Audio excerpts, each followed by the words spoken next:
സന്തോഷം കൊണ്ട്. ഈ ലോകത്ത് എന്നെ ഇഷ്ടപ്പെടാൻ ഒരാളുണ്ടാകുമെന്ന് ഞാൻ വിചാരിച്ചില്ല. നന്ദിനി, ഞാൻ ഇഷ്ടപ്പെട്ടത് സ്നേഹം നിറഞ്ഞ നിന്റെ മനസ്സിനെയാണ്. എന്റെ കണ്ണുകളിൽ നിനക്കൊരു കുറവില്ല. ഞാൻ ഭാഗ്യവതിയാണ് ചേട്ടാ. നന്ദിനി,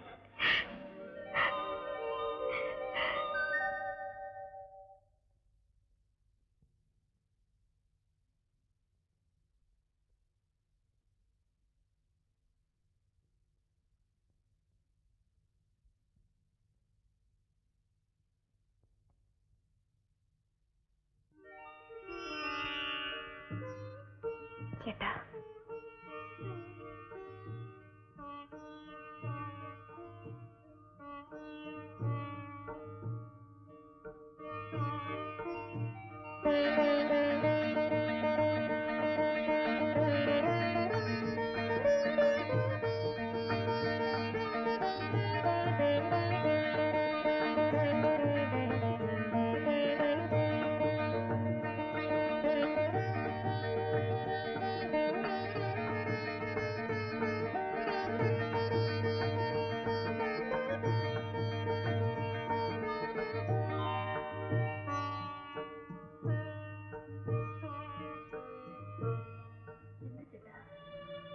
ഒന്നുമില്ല. മാലതി കിടന്നോളൂ. ചേട്ടൻ കിടക്കുന്നില്ലേ? എനിക്ക് നേരത്തെ കിടന്നാൽ ഉറക്കാൻ പറ്റില്ല.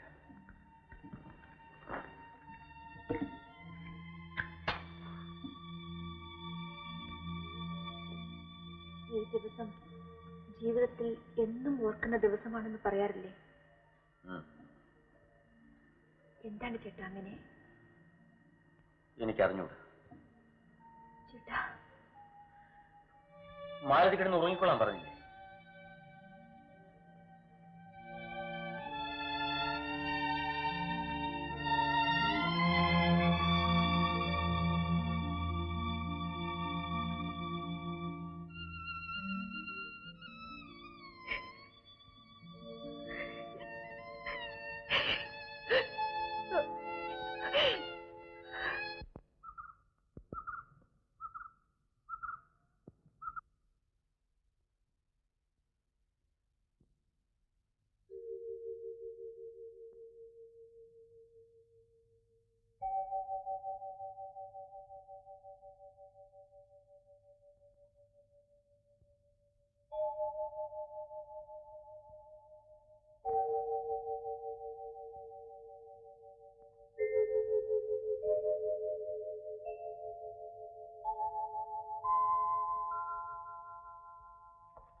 എന്താ മോളെ?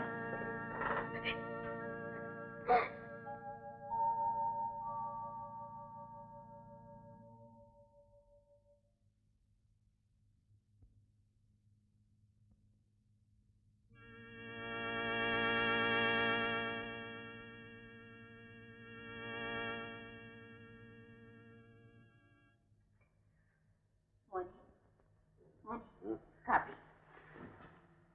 നീ എന്താ ഇവിടെ കിടന്നു? ഒന്നുമില്ല. മാലതി എന്താ കരഞ്ഞോണ്ട് പോയത്? എനിക്കറിയില്ല.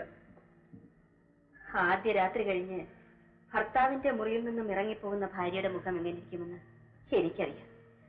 ലോകത്തിലുള്ള എല്ലാ അമ്മമാർക്കും അറിയാം. ആ മുഖമല്ല മാലതിയിൽ കണ്ടത്. അമ്മയുടെ ആഗ്രഹം അനുസരിച്ച് ഞാൻ അവരുടെ കഴുത്തിൽ താലി കെട്ടി. അതിനപ്പുറമുള്ളതെല്ലാം സ്നേഹത്തിന്റെ കാര്യങ്ങളാണ്. മോനെ, പഴയ കാര്യങ്ങളെല്ലാം മറക്കണം. അതിന്റെ പേരിൽ നിന്നെ വിശ്വസിച്ചു വന്ന ഒരു പെൺകുട്ടിയെ നീ വേദനിപ്പിക്കരുത്. അമ്മ എന്നോട് ക്ഷമിക്കണം. മാലതിയുടെ ഭർത്താവായി ജീവിക്കാൻ എനിക്ക് സാധ്യമല്ല. അഭിനയിക്കാനേ കഴിയും. ഇവിടെ കല്യാണം കഴിഞ്ഞ് പല ദിവസങ്ങളായി. ഇതുവരെ എന്നോട് സ്നേഹമായി ഒരിക്കലെങ്കിലും സംസാരിച്ചിട്ടുണ്ടോ? സ്നേഹക്കുറവായിട്ട് സംസാരിച്ചിട്ടില്ലല്ലോ. എന്നെ ഇഷ്ടമില്ലായിരുന്നെങ്കിൽ വിവാഹത്തിന് മുമ്പേ പറയാമായിരുന്നില്ലേ? ഇപ്പോഴെന്നോട് ഒരു പ്രതികാരം ചെയ്യുന്നത് പോലെ പെരുമാറുന്നത് എനിക്ക് സഹിക്കാൻ കഴിയുന്നില്ല.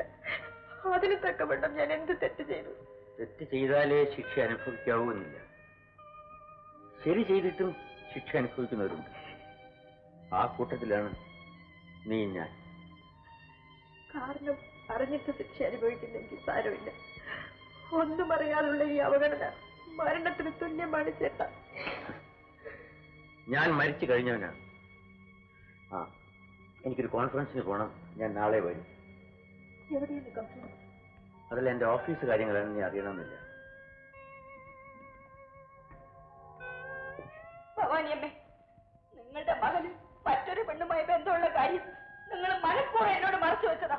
മാധവിയമ്മേ, എന്നെ വിശ്വസിക്കൂ. ഞാനും വിവാഹം കഴിഞ്ഞാൽ എല്ലാം നേരെയാകുമെന്ന് ഞാൻ വിചാരിച്ചു. നിങ്ങളുടെ മകനും മകളും നന്നാവാൻ വേണ്ടി എന്നെ നോക്കൂ. നിങ്ങളുടെ മോളും എന്റെ മോളുമായി എനിക്ക് യാതൊരു വ്യത്യാസവുമില്ല. മാലതിയുടെ കാര്യത്തിൽ നിങ്ങളെക്കാൾ വിഷമം എനിക്കുണ്ട്. എന്റെ വേദന കേൾക്കാൻ അവിടെ ആരുമില്ലാത്തത് കൊണ്ടാണ് ഞാൻ ഇവിടെ വന്നെല്ലാം തുറന്നു പറഞ്ഞത്. ഈ കണ്ണീരുണ്ടെന്ന് ഒരു കാര്യമില്ല. നിങ്ങളുടെ മകളെ എന്റെ മകന്റെ തലയിൽ കെട്ടിവെക്കാനല്ലേ നിങ്ങൾ നോക്കിയത്? അമ്മേ, എന്താണ് അമ്മ ഇങ്ങനെ സംസാരിക്കുന്നത്? വളരെ ക്ഷമയോടെ കൈകാര്യം ചെയ്തൊരു പ്രശ്നമല്ലേ ഇത്? ഞാൻ അളിയനെയും അവളെയും കണ്ടു സംസാരിക്കട്ടെ.